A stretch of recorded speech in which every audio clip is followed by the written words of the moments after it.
Un divin numéro. Un homme tripote son téléphone. J'en ai assez. Rien ne va. Je rate tout. Il faut qu'il se passe quelque chose. Il regarde son téléphone et se lance à composer un numéro de hasard. Allez, le 1. Bon, trop simple. Le 2. Oui, le 3. Bon, c'est banal. Alors, le 4, puis le 3. Allez, le 5. Et là, il s'attarde. Mais stupéfait, il entend sonner. Il regarde ce qu'il a composé, le 24-35. Une voix off lui dit « Ici le ciel. Appuyez sur la touche étoile. » Forcément, se dit-il en raccrochant, sûr d'une arnaque ou d'une plaisanterie douteuse. Pourtant, en détaillant les touches du combiné, il associe les lettres correspondantes au numéro et découvre la possibilité de composer le mot « ciel ». Il en devient tout songeur. Il recommence. Après la touche étoile, une voix délicate débite sa bande-annonce, dont l'essentiel est « Pour un ave, faites le 1. Pour un pater, faites le 2. Pour un acte de contrition, faites le 3. Pour les péchés mortels, allez au diable. Pour les chapelets, faites le 4 et préparez votre carte bleue.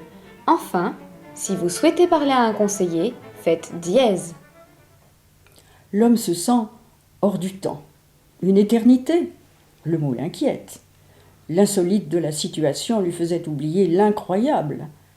Il tape dièse. La même voix se manifeste et annonce l'inouï. « Si vous voulez un entretien avec votre ange gardien, faites le 1. Avec votre saint, faites le 2. Enfin, pour les autorités supérieures, faites le 3. Une attente peut être à prévoir. »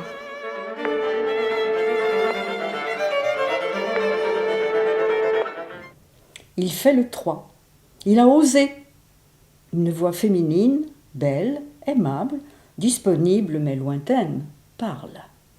« Bonjour, que puis-je pour vous ?» D'abord me dire qui vous êtes. Comment oser s'afficher comme le ciel? Oui, mon fils. Vous êtes en rapport avec les services du Créateur. Je suis Marie.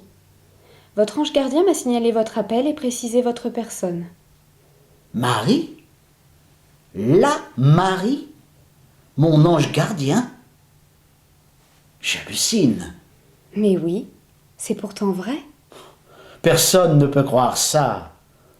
C'est là où la foi commence, où s'arrête. Même avec nous, la communication est un art dans l'expression spirituelle. Bon, admettons.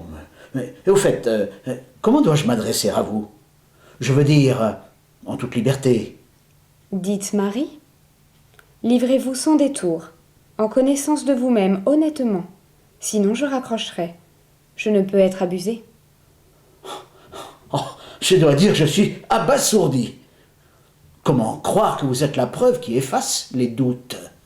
Je vous l'ai dit, mon fils, c'est là que la foi commence. Vous pouvez raccrocher et entretenir votre ignorance. Ignorance?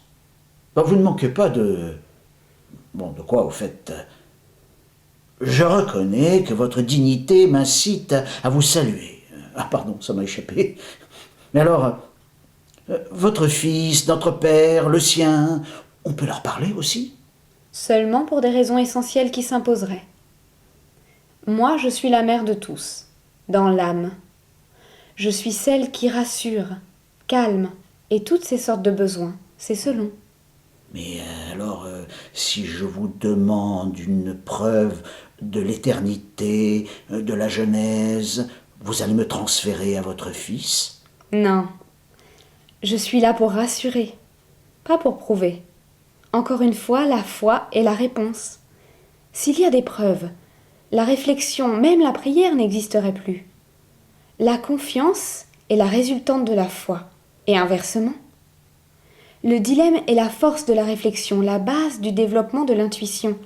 Peut-être un accès à plus d'intelligence, mais l'intelligence ne mène pas à la foi, mais à la responsabilité, à la prise de conscience, et peut-être à la conscience. Ah oui, vous m'avez secoué. Je patauge dans des questions que je ne me posais pas. Les réponses. Je vous prie, aidez-moi. Sur Terre, une bonne personne a dit que les qualités des questions valaient parfois mieux que la médiocrité des réponses. Surtout celles imposées. Je n'oublierai jamais cet entretien. Puis-je vous reparler à d'autres fois? Non, mon fils, inutile. Vous avez vous-même ouvert la porte de la méditation, l'antichambre de la prière. Bon courage. Peut-être un jour, parmi nous? Ça dépend de vous. Pour cette unique fois, c'est Marie qui vous salue. Cette interprétation fut possible grâce à Marine Toulet, Marie, Denis Jancelin, l'homme, Yvonne Jacquemot, la voix off.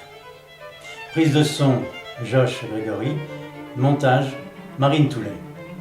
Le texte est de Jean Légier.